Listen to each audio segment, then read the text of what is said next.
আপনারা শুনছেন Bengali classic story channel মৌমিতার সাথে।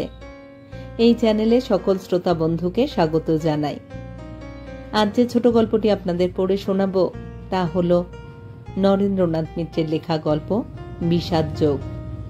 শুনতে থাকুন আজকের গল্প বিষাদ যোগ। বাসস্টপ থেকে বেশ খানিকটা হাঁটতে হয়। খোয়া ছড়ানো রাস্তা, পথ মোটেই মসৃণ নয়।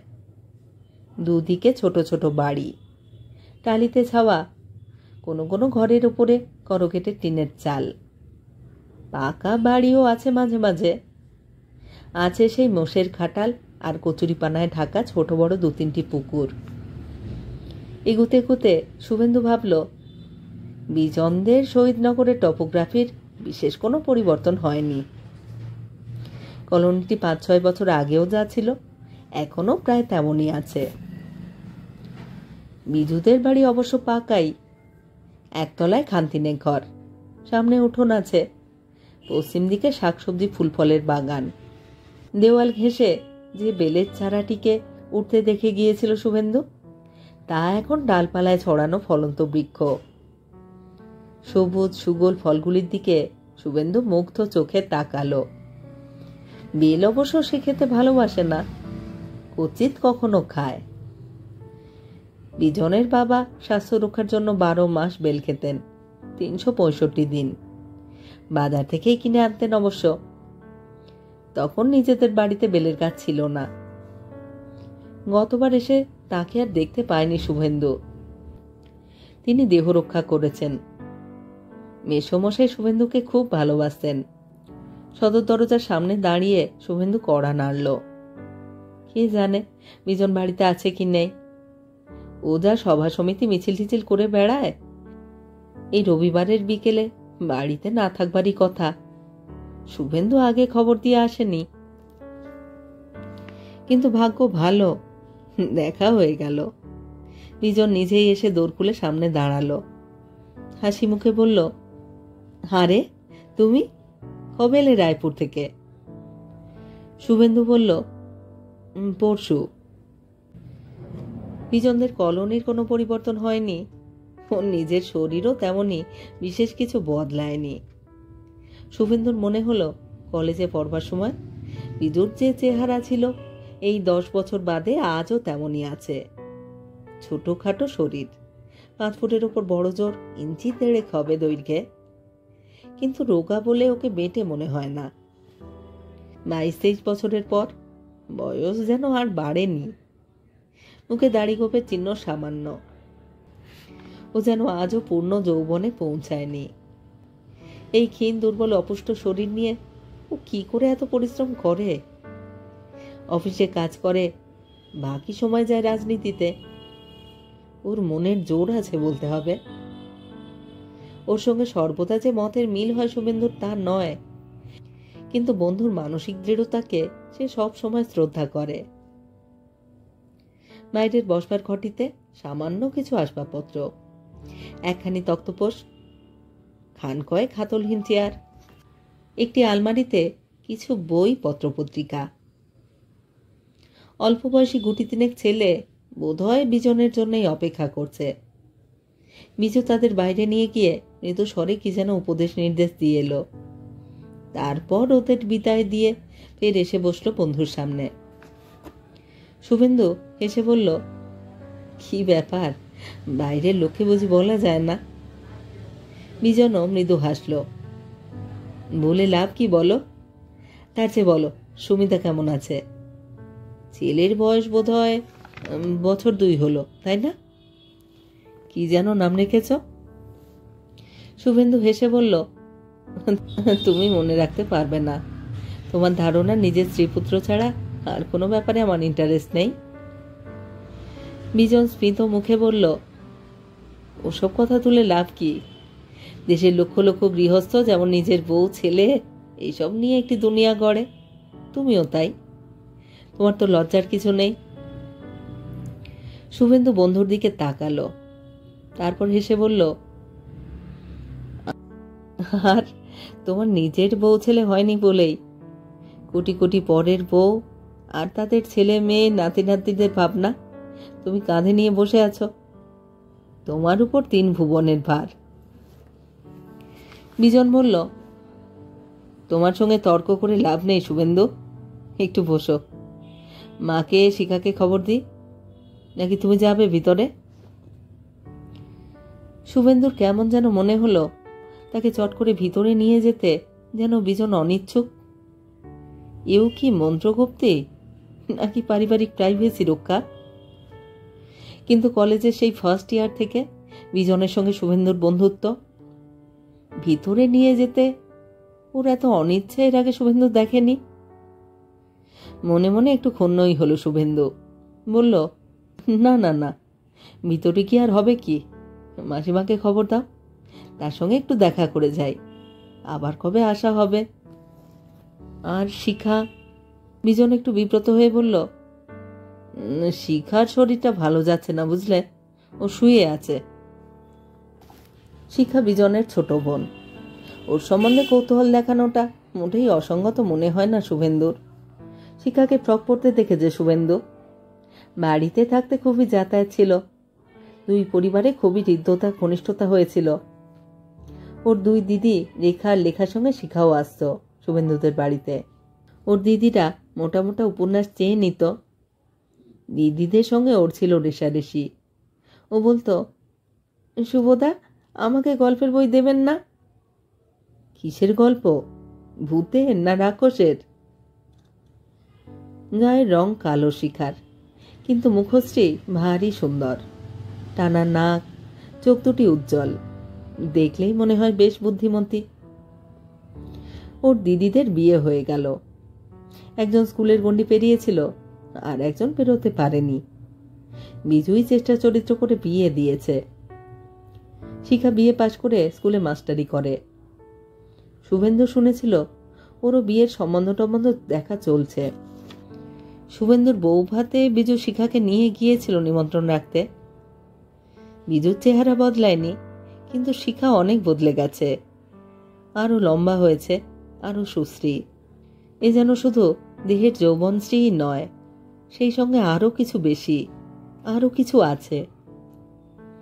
শুভেন্দু হেসে বলেছিল, এ যে একেবারে লেডি হয়ে গেছিস, এত বড় হলি কবে?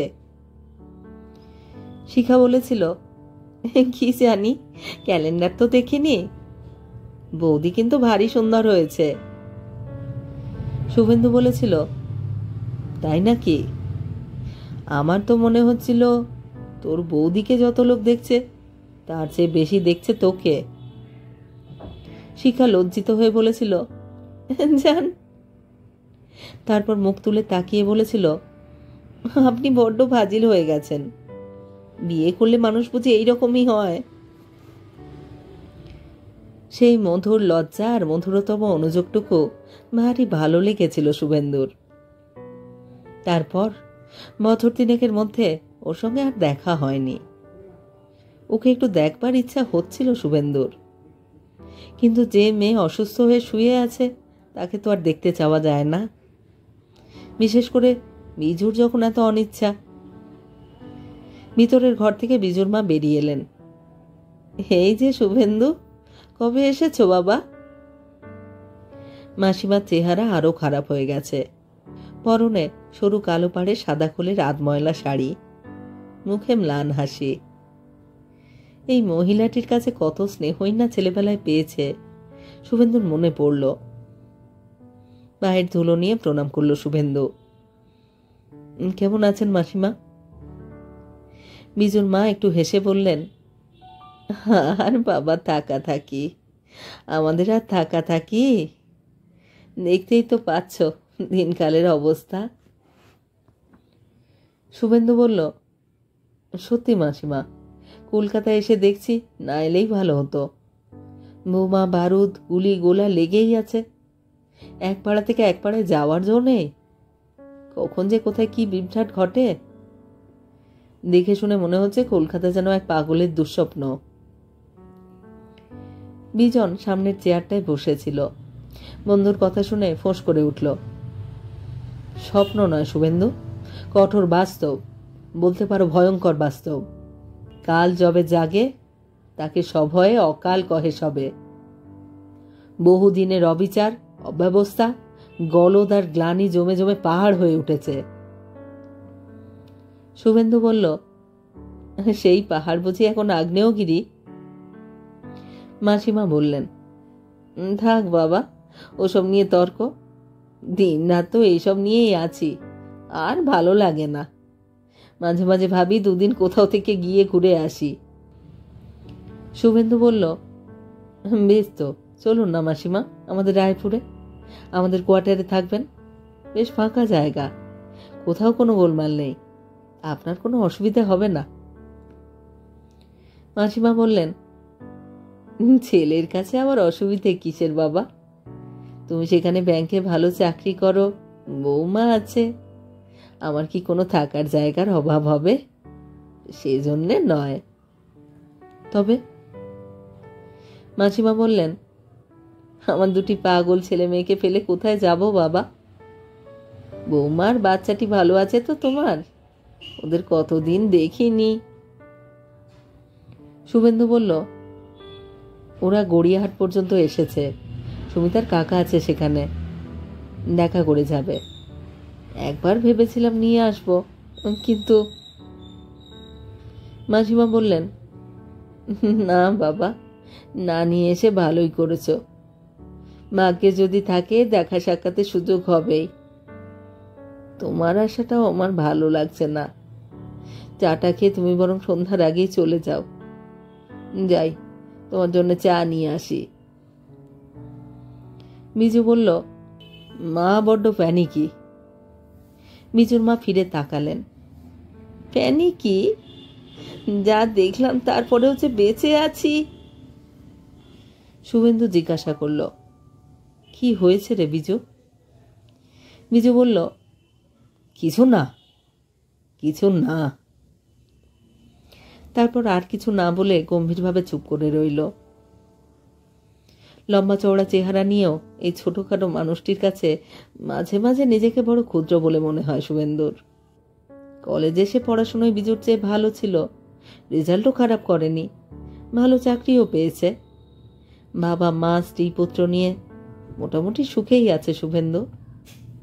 সেই তুলনায় শুরু থেকেই সংগ্রামের জীবন বিজনের। অসচ্ছল পরিবারে মানুষ। বাবা একটা ডিপার্টমেন্টাল স্টোরে সামান্য মাইনের কাজ করতেন।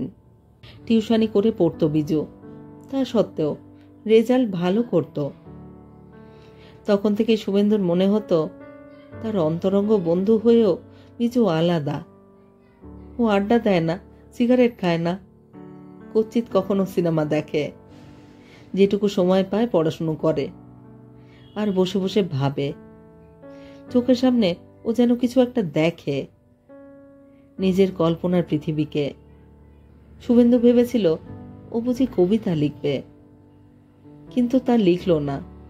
ও পদ্য লিখল না, গদ্যও লিখল না। সায়েন্সের ছেলে, অথচ সেই বিজ্ঞান চর্চাও ছেড়ে দিল। ও নিজের পাড়ায় স্কুল গড়ল, যুবক সমিতি গড়ে তুলল। সমাজের যে স্তরের মানুষকে শুভেন্দু দূর থেকে দেখে, বিজু তাদের ভিতরে চলে গেল। শুভেন্দু একদিন বলেছিল, বিজু, ম্যাথামেটিক্সে তোমার মতো ব্রিলিয়ান্ট ছেলে আমাদের মধ্যে আর কেউ ছিল না।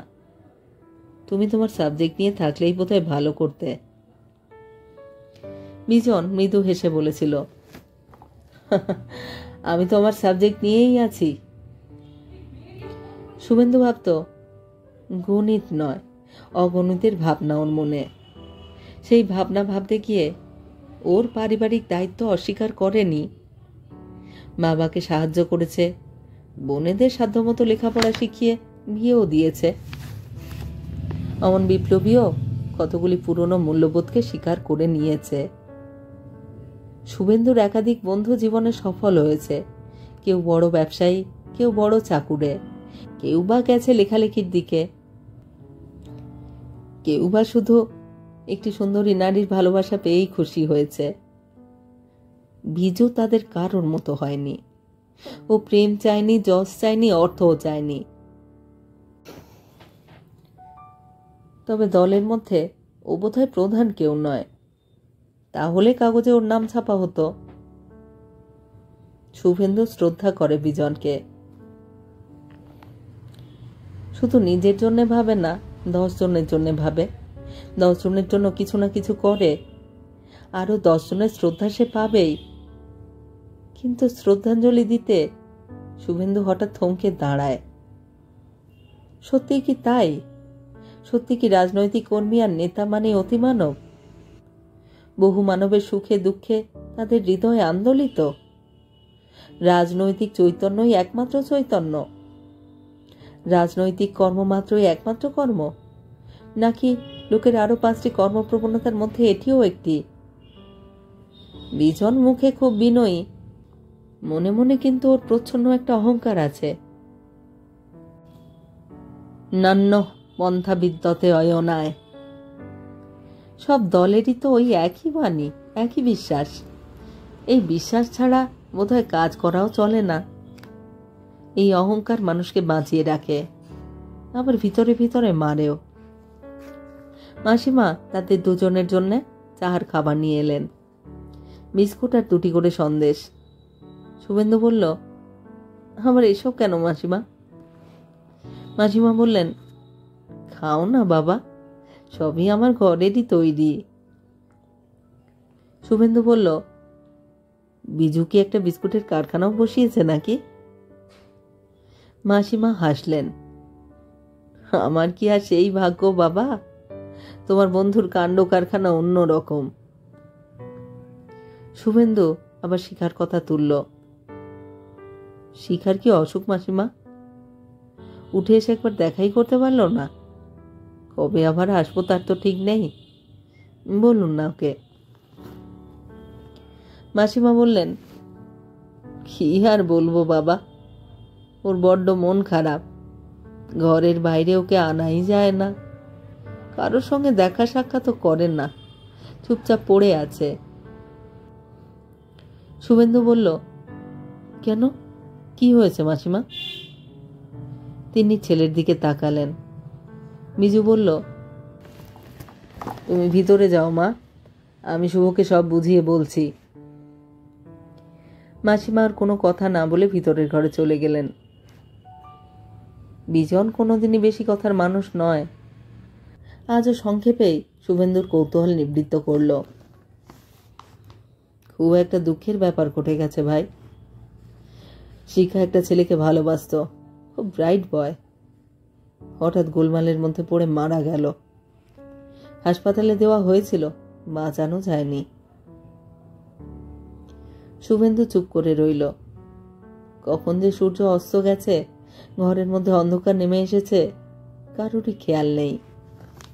শুধু ঘর নয়, সারা বাড়ি, সারা কলোনিটা জুড়ে যেন অন্ধকারের রাজত্ব। দেওয়াল ঘেঁষে দাঁড়ানো সেই বেলের গাছটাকে মনে হচ্ছে একটা অপার্থিব ভুতুড়ে একটা কিছু কাঠামো, স্তব্ধ হয়ে দাঁড়িয়ে আছে।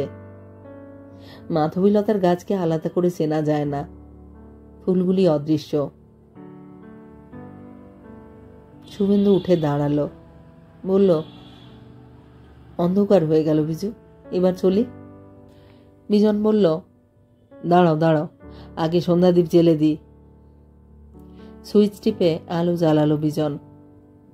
শুভেন্দু বলল, তোমাদের এই কলোনিতে তো ইলেকট্রিক লাইট ছিল না? বিজু একটু হেসে বলল, চেষ্টা চরিত্র করে আনতে হয়, সবই কি আর আপনা থেকে আসে? চলো, তোমাকে বড় রাস্তার মোড়ে বাস স্টপ পর্যন্ত এগিয়ে দিয়ে আসি। শুভেন্দু বলল, কেন আবার অত কষ্ট করবে? হঠাৎ ভিতরের দরজা ঠেলে শিখা বাইরের ঘরে চলে এলো। তারপর শুভেন্দু প্রায় গা ঘেঁষে দাঁড়িয়ে বলল, চলুন শুভেন্দুদা, আমি আপনাকে এগিয়ে দিয়ে আসি। বিজন মনের দিকে তাকালো, তুই যাবি? শিখা মৃদু কিন্তু দৃঢ় স্বরে বলল, হ্যাঁ দাদা, আমি যাই। মাসিমা পিছনে পিছনে এসেছিলেন। তিনি বললেন, বেরোবি যদি শাড়িটা বদলে যা, আয় তোর চুলটা বেঁধে দিই। শিখা বলল, না মা, ওসব কিছুর দরকার নেই।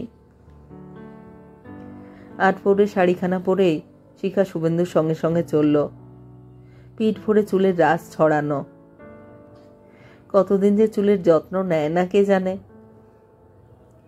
দুদিকে সারি সারি বাড়ি, মাঝখান দিয়ে সরু পথ। কোনো কোনো বাড়ি থেকে রান্নার গন্ধ আসছে, কোথাও বা শিশুদের কলরব। কিন্তু শুভেন্দুর সঙ্গে যে তরুণী মেয়েটি চলেছে, সে যেন এই লোকালয়ের কেউ নয়। আর একটি লোকান্তরিতের সঙ্গে সে কি অবিচ্ছিন্নভাবে মিশে আছে? সে কি শুভেন্দুকে কোনো কথা বলবে না? যদি নাই বা বলবে, তবে সঙ্গে এলো কেন?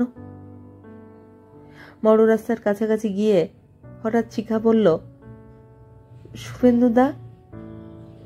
কি শিখা? আমরা কেউ আর কাউকে বিশ্বাস করি না। আমরা পাশাপাশি ঘরে থাকি, এক ঘরে দাদা আর এক ঘরে মা আর আমি। মা করে কি জানো? আমার হাতখানা তার হাতের মুঠিতে ধরে রাখে, সেই ছেলেবেলার মতো আঁচল দিয়ে বেঁধে রাখতে চায়। শুভেন্দু বলল, কি যে বলো, মাসিমা তোমাকে কত ভালোবাসেন। শিখা বলল, ভালোবাসে, কিন্তু বিশ্বাস করে না। শুভেন্দু কি যে বলবে ভেবে পেল না। একটা অসহায় অনির্দেশ্য বিষাদ তার সমস্ত মনকে আচ্ছন্ন করে ফেলল। শোকার তার পিঠে হাতখানা রেখে শুভেন্দু বাস ধরবার জন্য আস্তে আস্তে এগিয়ে চলল। এই চ্যানেলে যারা আমার পুরো গল্পপাঠ শুনছেন, তাদের জানাই আমার আন্তরিক ধন্যবাদ। যদি আমার গল্প নির্বাচন এবং পাঠ আপনাদের ভালো লাগে, অবশ্যই একখানি লাইক করবেন এবং গল্পগুলিকে আপনাদের প্রিয়জনের মধ্যে শেয়ার করবার অনুরোধ রইল। আপনারা যারা এখনও চ্যানেলটি সাবস্ক্রাইব করেননি, তাদের অনুরোধ সাবস্ক্রাইব করে সাথে থাকার। আর হ্যাঁ, নোটিফিকেশান অবশ্যই অন রাখবেন। আমি নিয়মিত এই চ্যানেলে গল্প পড়ে শোনাচ্ছি। আপনাদের মূল্যবান মতামত অবশ্যই কমেন্ট বক্সে আমাকে জানান। আপনাদের মতামতের প্রতীক্ষায় রইলাম। সবাই ভালো থাকুন আর থাকুন পরের গল্পের অপেক্ষায়।